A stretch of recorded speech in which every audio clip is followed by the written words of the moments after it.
Today, Secretary Carter announced his final determination to fully integrate all military positions, career fields, and specialties to women. I want to take this opportunity to state that I stand behind Secretary Carter's decision and fully support opening all special operations specialties and units to female service members.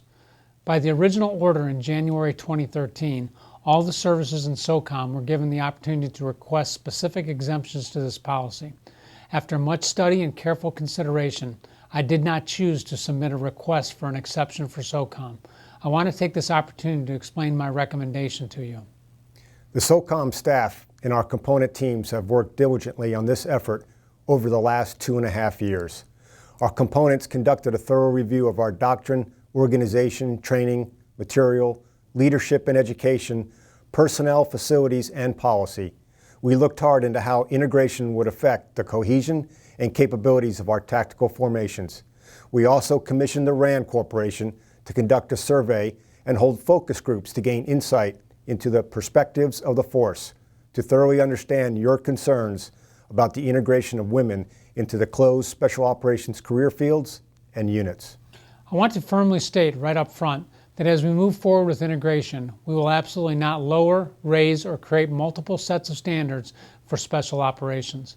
If candidates meet our time-tested and scientifically validated standards, and if they have proven that they have the physical, intellectual, professional, and character attributes that are so critical to special operations, we will welcome them into our ranks. There are 4 principal factors that figured prominently into my decision to not seek an exception to this policy. To begin, our first soft truth is that humans are more important than hardware. This truth applies equally to women as it does to men. And the fact is, special operations benefits from a more diverse force. Diversity in our force provides access, insight, and perspective that you simply can't get with a homogeneous force. We need a wide range of exceptional people to be combat effective and to help us address the complex security problems of today's environment. As our former chairman of the Joint Chiefs, Admiral Michael Mullen, has said, it is vital to have people and voices at the table who collectively offer broader perspectives than anyone could alone. Second, SOCOM and Special Operations have a proud and successful history in leading integration efforts. One of our predecessor organizations, the Office of Strategic Services, is a good example. 1 in 5 members was female, to include some who were on JEDBERG teams. Major General Wild Bill Donovan, himself a Medal of Honor recipient, described these women as vital to an organization which touched every theater of war. In our modern special operations forces, we have had unique programs in place for over 25 years to include our civil affairs and military information support operations. We opened aircrew positions in AFSOC to women in 1993. Since 2011, we have very effectively employed women as part of our cultural support teams in Afghanistan, where selected female service members placed with our strike forces effectively doubled our access to the population. We opened the 160th Special Operations Aviation Regiment to women aviators in 2013. Integration is not new to special operations, and we have benefited from having women in our ranks. Women serve with us in staff and leadership positions and are as committed to our ethos of quiet professionalism as anyone else. Third, after weighing and considering the rigorous analysis of factual data regarding the requisite knowledge, skills, and abilities, and taking into careful consideration the advice provided by your commanders and senior enlisted leaders, I have determined that there is no compelling analytical data that would support an exception to policy for special operations. Finally, the United States is a nation of opportunity. We serve in a society that is built upon the belief that every American should be afforded the opportunity to rise to their full potential.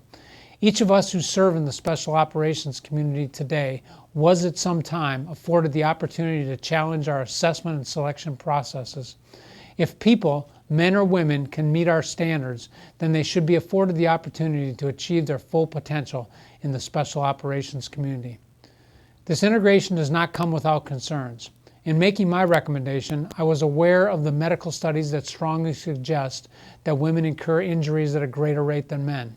I was also aware that some cultures and regions in which we operate may not be as accepting of female operators as they are of male operators. Additionally, I was aware that some service studies have indicated that gender-integrated teams may perform at a lower level than all male teams. We looked at all studies very carefully. Ultimately, I determined that based on our time-tested and validated assessment and selection standards and processes, our experienced leadership, and our mature approach to mission accomplishment would mitigate these concerns.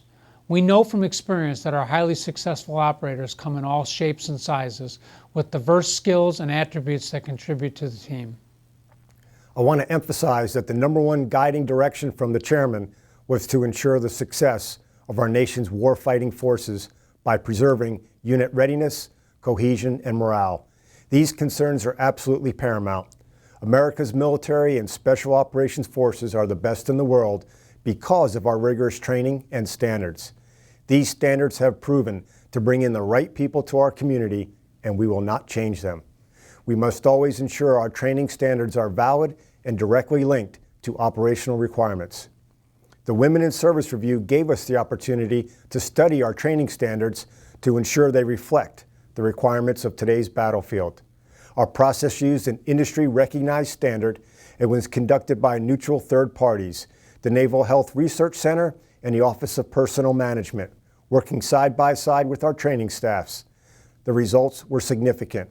We ultimately determined that our standards, time and battle tested, were absolutely relevant to the challenges our operators face on the battlefield. Therefore, we can say that our current standards are based on occupational requirements and neither favor nor prejudice any demographic or gender. Several interviews with female service members confirmed that any deviation from these validated standards would only undermine a potential candidate's credibility and be a disservice to our special operations community and those who are seeking to serve in it. We understand that the only path to true integration requires that successful completion comes without caveat. Our standards are and will continue to be the gatekeeper to service in our special operations career fields and units. They are protected by public law and have the full support of our commander.